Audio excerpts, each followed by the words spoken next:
یہ فرمائے گا کہ ہمارے ہاں روزے کا تصور یہ ہے کہ رات بھر کرکٹ کھیلیں گے نوجوان، رات بھر کارڈز کھیلیں گے، رات بھر انجوائے کریں گے، سحری کی نماز بھی نہیں پڑھی اور سو گئے، یا نماز پڑھ کر سو گئے تو پھر وہ سارا دن سوتے رہے، یا بازاروں میں نکل گئے تو بازار کا رخ کر لیا تو پھر جناب روزہ. تو یہ فرمائے گا کہ اس حوالے سے کیا حکم شرعی ہے کہ روزہ تو رکھا ہوا بظاہر، لیکن جیسے مفتی صاحب نے فرمایا، لیکن اپنی ان تمام رذائل سے دور نظر نہیں آ رہا وہ انسان، کیا فرمائے گا اس حوالے سے؟ دیکھیں اس میں بہتر یہ ہے کہ ہم کچھ کلاسیفیکیشن کریں. جی فرمائیے. پہلے تو ہم عوام کو دو حصوں میں تقسیم کریں. ٹھیک ہے. ایک خواص ہے اور ایک عوام ہے. پھر عوام کے اندر یہ دیکھیں کہ بہت سارے ایسے ہوتے ہیں جو گناہوں کے عادی ہیں، وہ گناہ کر رہے ہیں. کچھ ایسے ہیں کہ جو گناہ تو نہیں ہیں، جس کو مباح کام کہتے ہیں. ٹھیک ہے. کہ وہ ہونے نہیں چاہیے، وہ اس سے بھی روح روزہ متاثر ہوتی ہے، لیکن بہرحال اس کو معصیت نہیں قرار دیا جا سکتا. خواص جو ہیں انہیں تو بالکل احتیاطی کرنی چاہیے، نہ یہ گناہ کریں اور نہ ان بے احتیاطی والے کاموں میں لگیں، کیونکہ یہ خواص میں سے ہیں. ان کو لوگ دلیل بناتی ہے، ہم جیسے آپ ہیں ایک ایک چیز کو دلیل بنایا جائے گا، اور دلیل بنانے کے بعد اگر کوئی اس میں خطا نظر آئے گی، جیسے بزرگوں نے فرمایا کہ اگر کوئی عالم ایک مستحب تر کرے تو لوگ حرام کی مکروہ تحریمی کی طرف بڑھیں گے، اور اگر وہ مکروہ تحریمی کا ارتکاب کرے تو لوگ حرام تک پہنچ جائیں گے اس کے عمل کو دلیل بنا کر.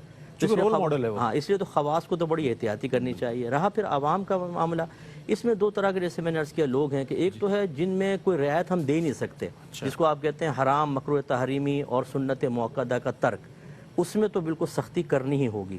باقی رہا مکروہ تنزیہی اور خلاف اولا یعنی مستحب کا ترک، اس میں پھر یہ دیکھیں گے کہ اگر کوئی شخص ان کو بھی ترک کر سکتا ہے تو پیار محبت سے اس کو اس طرف لے کر آئیں. ٹھیک ہے. لیکن اگر ترک نہیں کر رہا اور ہمیں گمان ہے کہ ہم زیادہ بیجا شدت اور سختی کریں گے تو ان سے بچنے کے بجائے روزہ ہی چھوڑ بیٹھے گا، تو بہتر ہے کہ پھر اس کو اعتدال کے ساتھ سمجھائیں اور کچھ چیزوں سے صرف نظر کریں. اجازت نہیں کہہ رہا ہوں، صرف نظر کریں. جیسے آپ کرکٹ کا کہہ رہے ہیں، جی بچے ویڈیو گیمز کھیل رہے ہوتے ہیں گھر کے اندر، اگر اسٹرکٹلی طور پہ سب چیزیں بند کر دیں کہ روئے روزہ کے منافی ہے، روزہ رکھو. اب بچے روزہ رکھ کے بیٹھے ہوئے ہیں، کیا کریں جی؟ آپ قرآن پڑھیں، درود شریف پڑھیں، بہت اچھی بات ہے، لیکن کب تک پڑھیں؟ 24 گھنٹے تو نہیں کر سکتے. اس سے ہو جائے گا بچہ کچھ ہی عرصے میں فیڈ اپ. یہ ایسا نوجوان جو روزے کا عادی نہیں ہے، جو عبادت کی طرف نہیں آتا، لیکن آپ نے ترغیب دے کے اس کو بلا لیا، اور اب آپ یہ چاہتے ہیں کہ میری سوچ، میری فکر، میری حرکات، میری سکنات کو بھی بعینی ہی اختیار کر لے، یہ بہت مشکل ہے. اس بیجا شدت میں بھی ہم نے دیکھا ہے بہت سارے لوگ عبادات سے دور ہو جاتے ہیں. بالکل. تو بڑے اعتدال کے ساتھ، پیار محبت کے ساتھ، گناہ کی اجازت ہم نہیں دے سکتے، ہم خلاف مستحب کی اجازت نہیں دے سکتے، ہاں اس سے صرف نظر کر سکتے ہیں. تو یوں صرف نظر کر کے دیکھیں کہ اگر فرض کریں جیسے عشاء کی بات ہے، اگر کوئی خاتون ایسی ہے سارا دن کام کر کے، جوائنٹ فیملی ہے، زیادہ افراد ہے، تھک چکی ہے، اگر میں اس کو یہ مشورہ دوں کہ آپ پہلے کی 4 سنتیں چھوڑ دیں، 4 نوافل چھوڑ دیں، کتنے 8 رکعتیں کم ہو گئی نا. آپ تراویح پڑھیں اور یہ رکعتیں بس فرض پڑھیں، وطر پڑھیں اور 2 سنتیں موقع وہ ادا کر لیں، شاید اس بہن کے لیے نماز آسان ہو جائے گی اور وہ مائل ہوگی عبادت کی. 17 میں سے 9 رہ گئی نا. 9 رہ گئی نا. سنت غیر موقدہ کا ترک عادتاً بھی ہو تو وہ گناہ نہیں ہے، اور نوافل تو بدرجہ والا اور کم درجے کی ہوتی ہیں. تو یوں حکمت کے ساتھ ہمیں دیکھنا ہے کہ کہاں ہم رعایت دے سکتے ہیں، کہاں نہیں.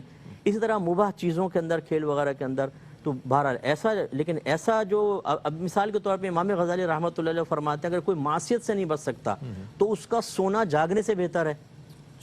نماز قضا نہ ہو، سونے دے نوجوان کو. بھائی صبح سو رہا ہے نا، سوئے، دوپہر کو اٹھے، ظہر پڑھ لے، پھر سو جائے، عصر کو اٹھے، گناہ سے تو بچے گا سارا دن.